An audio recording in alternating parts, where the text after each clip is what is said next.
You in the know about all things art and entertainment from around the African continent. Now, to keep in touch, feel free to email us at afroshowbiznews@sabc.co.za. Also follow us on Twitter. Our handle is @afroshowbiznews. Time now for today's headlines. Kenya's Oscar-winning actress Lupita Nyong'o has returned to her country with the mission to save wild animals. Durban's in the grip of July fever. One of Africa's greatest horse racing events is on in the port city. And Soweto Theatre came alive when Bantula groups battled it out, showcasing different styles of dance that have stood the test of time. Kenya's Oscar-winning actress Lupita Nyong'o has returned to her country with a mission to save wild animals. It's the first time she's been back in Kenya since winning an Oscar. Kenyan Academy Award-winning actress Lupita Nyong'o returned to her native land earlier this week for a good cause. She partnered with international conservation organization Wild Aid with the aim of highlighting the importance of conserving elephants. While in Kenya, the actress will be campaigning against the trade in elephant horns and the need to protect elephants and their habitats. Kenya is currently home to around 33,000 elephants, but the population has shrunk down from the 170,000 the country had in 1979. A demand for rhino horns and ivory in Asia has driven poaching to an all-time high, according to conservationists. They are very gentle animals with few natural threats. Were it not for human interference, elephants would most likely live a full lifespan at 65 to 75 years of age. I learned an elephant kept alive strengthens our economy and can be worth $1 million of tourism revenue in its lifetime, whereas when it is poached, it only provides a handful of people with a few thousand shillings. Nyong'o's trip was to advocate for a variety of issues, including women's issues as well as acting and arts in Kenya. She also participated in a number of initiatives, including mentorship sessions with young Kenyan students and artists, while also aiming to boost the country's capacity to manage its elephant population. Kenya banned elephant horn sales 25 years ago, though up to 33,000 elephants are still killed each year for their horns, owing to an increased demand for the material in Asian countries. Nyong'o, who finished filming the movie Queen of Katwe, spent time in the Amboseli National Park. There she met up with local conservation people and filmed messages for international distribution in Kenya, Tanzania, South Africa, China, Hong Kong, Thailand and the United States. Nyong'o joins a host of international icons including Jackie Chan, Yao Ming, Edward Norton, Prince William and David Beckham, who are also featured in the campaign. Wild Aid and the African Wildlife Foundation plan to recruit more prominent Kenyans to join the campaign locally when it launches next year. Local artists have their eyes set on international stages. Now, Leandro Coimbra, an Afropop musician, has captured international talent scouts who have approached him for a record deal with Capitol Records in the United States of America. But who is Leandro? Let's have a look. 6 years ago, Leandro Coimbra was just a teenager whose enthusiasm and love for music compelled him to enter a talent show where he first shared his talent with friends and family.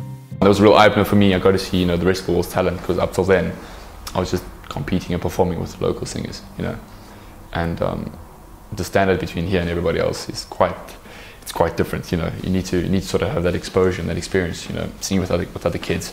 So that was quite fun. That was in grade 8, that was 2008. And my heart is broken, all my scars are open. Tell them what I hope would be impossible. Since then, this versatile artist has never looked back. Today, Leandro is an internet sensation with a popular YouTube channel that has attracted thousands of viewers to date. In 2012, I entered the IMTA competition here in South Africa, hosted by Figures. And I won the competition here, so that paid for my trip all the way there. And then while I was there, I entered a couple of competitions. A couple of categories. Sorry, and songwriting was one of them. So I ended up coming in the top 6 of songwriting in the world, which is quite cool. And that was probably one of the highlights of my career so far. As an up-and-coming artist, Leandro's journey has had twists and turns, but it is his supportive family that has kept him going. With my parents, I'm incredibly lucky. They've been supportive the whole time, luckily. They have given me sort of like a time frame, because I'm 20 now, so they've given me a time frame in order to pursue my career. And should things more or less fail in that time frame, then obviously you'd have to go to a plan B, which is kind of normal. So my parents, I can proudly say, have been incredibly supportive.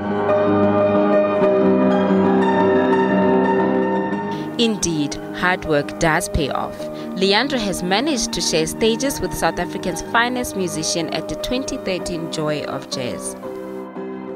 Now, one determined musician is already composing music with songwriters in the US for his next album. Leandro Coimbra is now joining me in studio to talk to me about his record deal with Capitol Records. Hello, welcome to the show. Hello. Thank you so much for coming. Now, first of all, congratulations on your deal.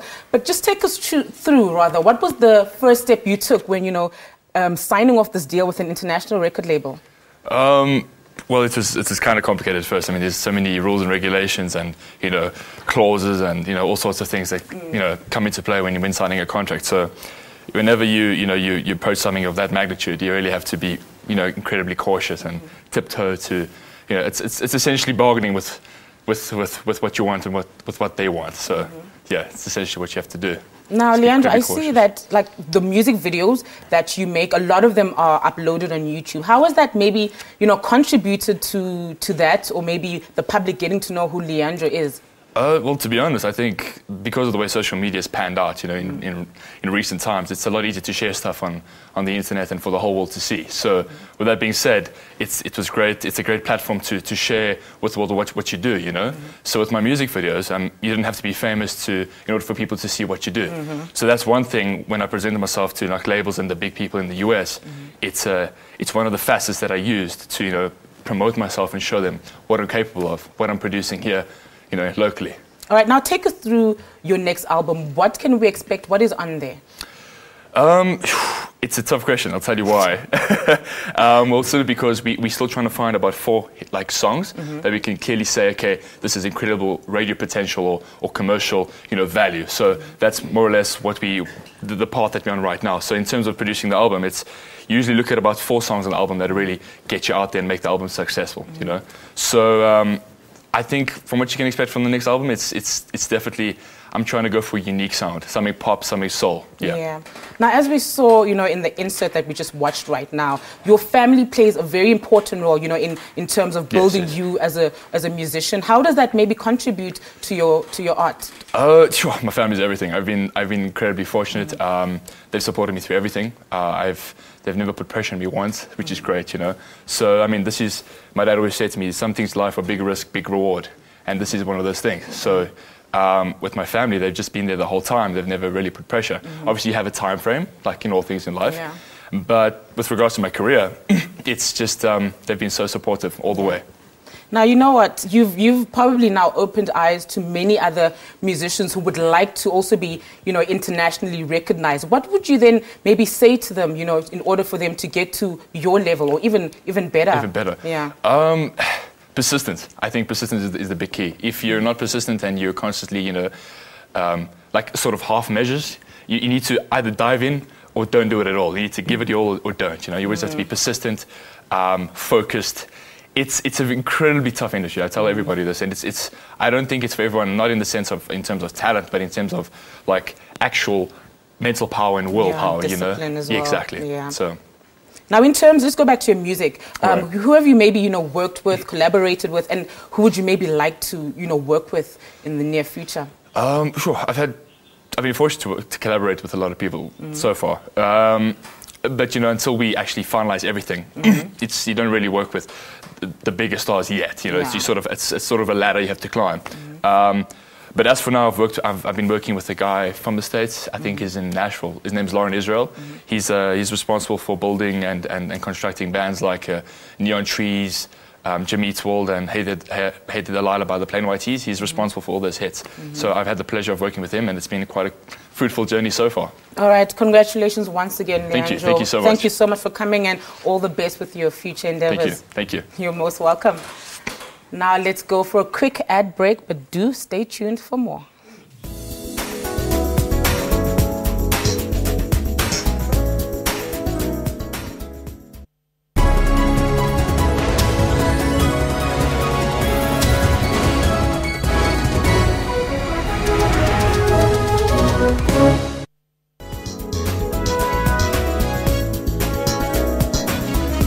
And welcome back. The Zambian National Arts Council has denied Afrikaans singer Steve Hofmeyer clearance to perform in the country following objections by the public as well as local musicians. Hofmeyer was scheduled to perform at Te Hellenic Association of Zambia in Makeni and Kitwe playing fields. The National Arts Council says the rejection for clearance to perform is based on Hofmeyer's racist remarks which angered people. His controversial racist remarks made headlines in the country.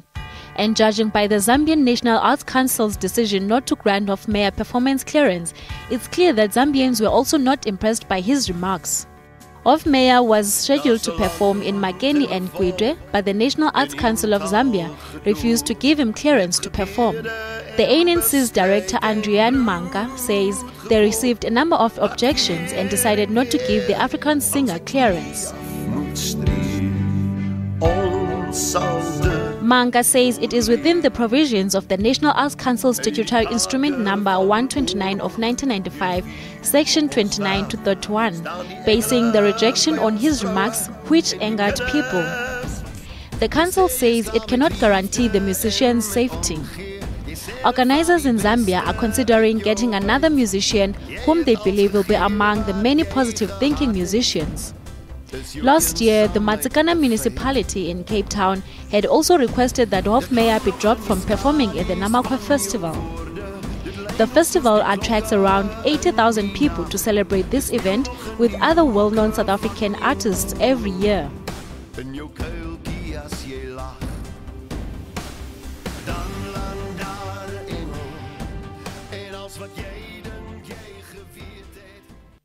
Durban's in the grip of July fever. One of Africa's greatest horse racing events is on in the port city. Now, while thoroughbreds are still basking the limelight on the track, fashionistas are also jockeying for the spotlight. Blaine Herman has more.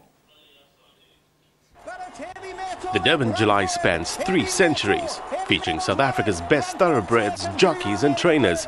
A sold-out affair with over 50,000 racing fans hoping to cash in. This is horse racing season around the world. You know, we turn to Royal Ascot. The world tends to look at the Melbourne Cup in Australia, the Kentucky Derby, and then it looks at the Vodacom Durban July. It's right up there with the top 5 horse races in the world. We can see it from the international media interest that this is one of the benchmark events around the world, not just in terms of its status as a horse race, but the way that you conduct a mass-scale social event. Merely trolling through the fabric aisles wasn't enough this year. You needed to put some thought into your race day ensemble. This year's theme, the Captain's Table, sent many on a nautical adventure. I did want to keep it a very high fashion piece, so I had a lot of fabric manipulation in the actual jacket. And in terms of my dress piece that I had, I actually used an upholstery fabric because I felt the texture reminded me a lot of the furniture that you see around cruises and aboard, ships and things like that. So the underlying theme was nautical as well. So I just drew inspiration from a number of different sources, and with the blue and whites, I tried to keep it an icy color palette, and I tried to bring in a bit of warmth to the color palette with a mustard contrast. From conservative to classic racewear to avant-garde, a fashion-forward theme by all accounts. I actually enjoyed the theme this year. I think the Captain's Table is quite an open theme, and really when you're looking at the July, it's a very upmarket event. And when you consider the guests that would be at a Captain's Table, it's by invitation only, so it's only important people. And I think this encourages everybody to celebrate their own importance, not in an arrogant way, but in a stylish way, and just dress like you are an important person. Lavishly bedecked suites, studded with spirited socialites and punters. Another bumper spends expected at totes across the country. Spend's very hard to estimate. We estimate that people are going to spend over 100 million rand on betting on the tote on the day. Bookmakers betting will be the same, so we're probably looking at about 220 million rand in bets taken. That means that a lot of people are winning a lot of money, and when people win money, they go and spend it. They're here on holiday, so they're spending money in the hotels, they're spending money in the restaurants, they're spending money in the clothing stores, so it's a huge spend, probably in the vicinity of about 500 million injection into the local economy. Bullish racegoers look set to put the horse before the budget during an event loaded with classy feature races. There are 12 races on the day, and the last 4, I think, run into the night, so it's under lights. It's an amazing day. It's just, and it's a long day for us, but it goes so quickly when you sit down after the last race and you think, well, it's all over. It's a day and night of big wins and near misses. Blaine Herman in Durban. Pantsula dance has stood the test of time. It emerged in the 1950s and the 1960s as a response to the forced removals of black people from some parts of Johannesburg, executed by the apartheid government in South Africa. It began in Alexandra and Sophia Town, 2 townships around Johannesburg.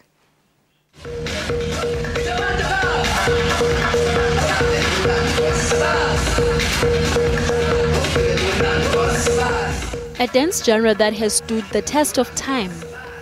Pantsula is a quick-stepping, low-to-the-ground form of dance which induces the urban street culture of which it is a part of. The dance style, however, has evolved through the years. And that was evident at this competition titled Dlala Mapantsula Annual Festival held in Soweto. A brainchild of Mpho Lipo, a producer of the festival, which is now in its 5th year since its inception in 2010. It brings together groups of Pantsula dancers who battle it out with the aim of walking away with the title of Best Pantsula Group.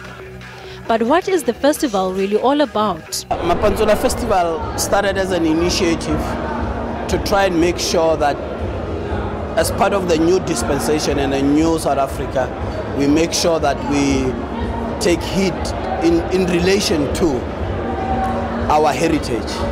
Pantsula is only dance that you can't find anywhere in the world. It's purely South African, proudly South African, and you can only find it in these shores. And when we started, the whole program was, we wanted to make sure that Pantsula as a dance form becomes part of the platform of all the other dance forms. The 3-day festival accommodated dancers from around the country. For the first time, it introduced a new township dance move called Sibujwa. 15 groups were selected in each region. 10 were Mapantsula groups and 5 Isibujwa. We had Pantsula as our old dance form. Then Sibujwa is an emerging. But look, it has been there, but not before Pantsula. Pantsula contributed towards the inception of Sibujwa. Sibujwa is a mixture of Pantsula, Kwasa, and other little bits of elements of traditional dances in Africa in particular.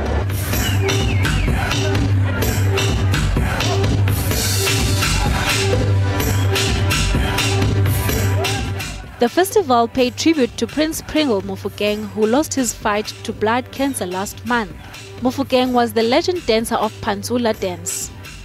In 2010, his group Movers and Shakers were named first runner-ups in the initial Dlala Mapantsula Festival. I believe this is the platform yokuthi wonke umuntu la eSoweto and around abone ukuthi like I'm capable of ukwenza ini. So ngizobakhombisa like magic mina ne-crew yami.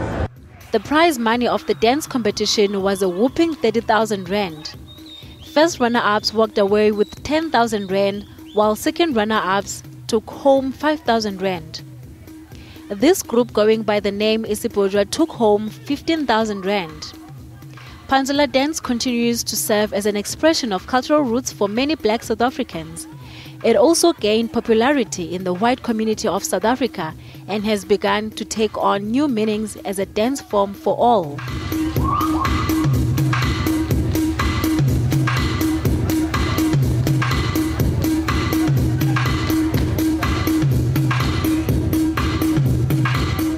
Just when I thought I had 2 left feet, these guys behind me, they've actually proven me wrong. Today I've learned 1 thing or 2. I mean, you're all gonna be excited for this. Boys, let's take it away.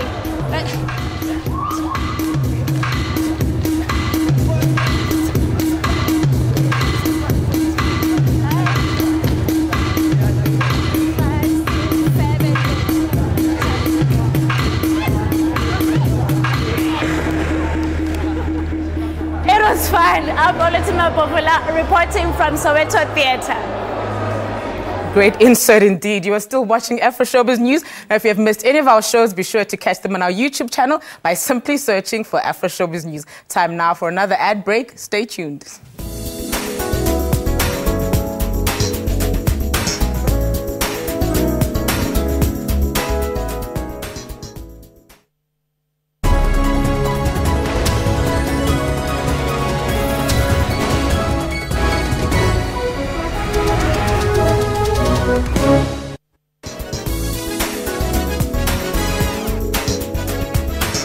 welcome back. You're still watching Afroshowbiz News. Grammy Award-winning R&B icon Neo is to perform at the MTV Africa Music Awards, set to take place in KwaZulu-Natal, South Africa. The event, which celebrates the evolution of African musicians by recognizing contemporary artists, will be held at the Durban International Convention Center on the 18th of this month.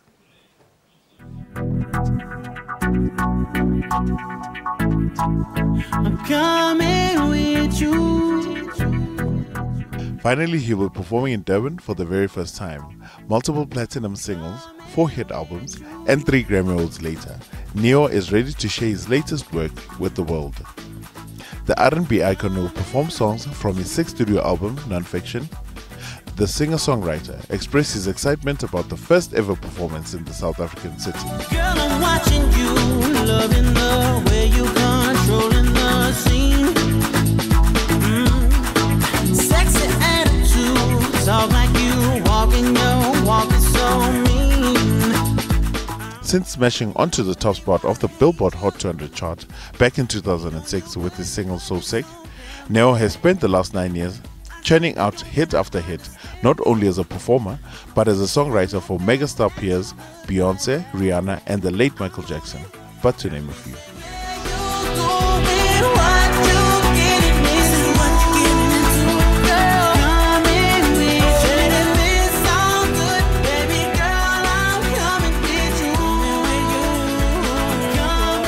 The Mamas, as they are popularly known, celebrate the evolution of African musicians by recognizing contemporary artists and trailblazers across a range of music and lifestyle categories. A percentage of proceeds from the ticket sales will be donated by MTV Base to deserving causes in KwaZulu-Natal. We can go anywhere. Just pick a star and let me take you there.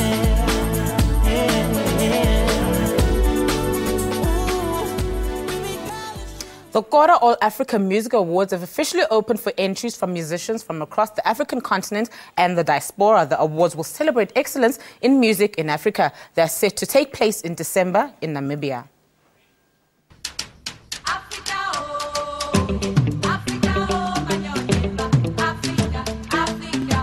Featuring 27 categories, there is a monetary award that comes with each trophy, with the main prize, Best Artist of the Continent, receiving a grand prize of $1 million. The Kora All Africa Music Awards are music awards given annually for musical achievement in sub-Saharan Africa.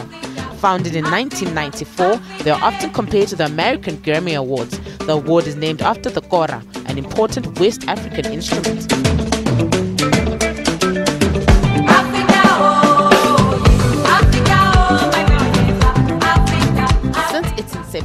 The Kora Awards have been staged 12 times on the African continent. For the first 10 years, the ceremony took place in South Africa. It has since moved to Burkina Faso and Côte d'Ivoire. This year, the Kora All African Music Awards will be hosted in Namibia. The songs participating in the competition must have been published between January 2014 and July 2015. They should also be of good quality, must not be damaged, and must be readable on any drive. Submissions deadline is on the 20th of July 2015. The organizers have managed to grow the awards to a spectacular cultural and entertainment event that shows excellence on the African continent.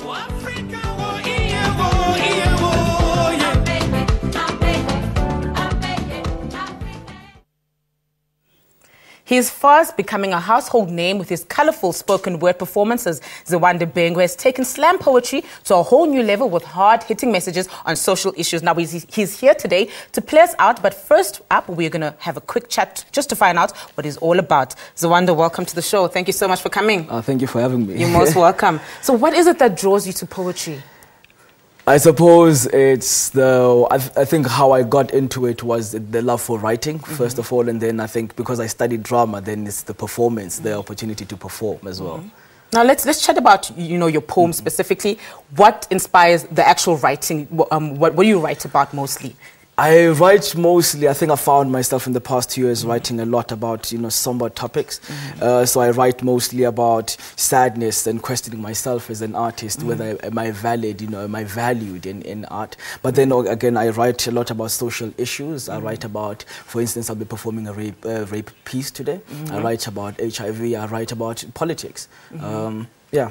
Now, Zawanda, you are also an actor. You're not just a poet, you're also an actor. Yeah. How do these two link together? Well, I studied drama, and through studying drama, I learned the traits of performance, which I then apply in performing poetry. But then, I still kept on acting and, in television and theatre as well. So. All right. Now, are you like a one-act man, or are there maybe, some poets out there that you'd love to work with? I think for now, I am a bit of a one-act person. But there's definitely some stuff I'd like to explore with people, I think, in the future. But I think as now, I think I like where I am at the present moment. Okay, so right now you're going to perform for us. What's the name of the poem that you're going to perform? The name of the poem is called Lily Blue. Lily Blue. Yeah. All right, take it away, Zwande. Thank you.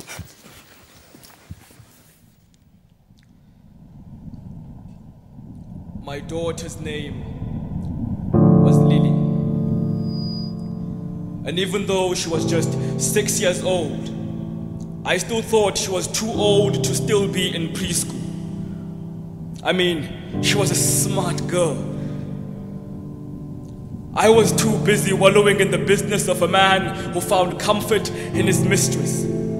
That Sunday morning when I taught her how to be a woman, I put her in a blue dress to cross the woods to get to church. Now these woods are packed with big, bad wolves, carrying big, terrible tools. Lily crosses these woods like Little Red Riding Hood, skipping stones and counting grass strands. When out comes one with sweets in each hand, he stands there waiting for the right moment. Lily smiles, she reaches for the licorice, his fist tightens. She says, please. His fist lightens, he throws it on the ground. She turns around, bends over to reach it. He can't resist it. He grabs her dress and lifts it. She gets up smiling, hindered from the coming harm. From his arm descends a knife which he grabs with his right palm, and with his left he grabs her by the chest, puts the knife on her neck and then tells her not to scream. She stands there and wets herself. You see, he has done more than scare Lily, but has made her fear the touch of any man, because behind that mask could be her dad. And it's not the first time that this forest has swallowed girls and had them drowning in the madness of their rapists, men trying to cleanse themselves with the blood of virgins. This virus is no longer just a charge of the blood, but a state of the mind. And it's not the first time that we have gathered here to pray, to wash the blood of our daughters from these leaves without tears. It's not the first time that these men have run back to the shadows and we are raped and carved by men we know, regular Joes, people to whom we have opened our doors, and we still have to go back to our houses to give arms and legs to men who barely look at us women who wear our skins with stitches on our kitchen walls. Our blood is still dripping, our knees are ripped and torn from trying to scrape pieces of ourselves from our bedroom floors. Our sheets smell of mistresses where our men make empty promises. Too many times have we had to wash our spirits and leave them out to dry,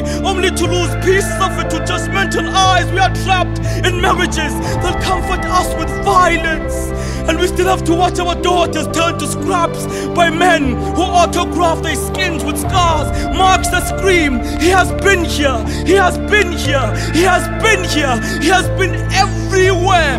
Too many times have they came, seen, and left us in tatters. Pieces of us are still scattered amongst these trees. Too many times has this forest shielded these men, had them running back to the shadows to find a piece of peace, leaving us in pieces. We are mothers to these men, but they are hollow branches to family trees. We have been too tolerant, we readily forgive them. We must burn down these trees, we must burn down these forests so we can finally see them.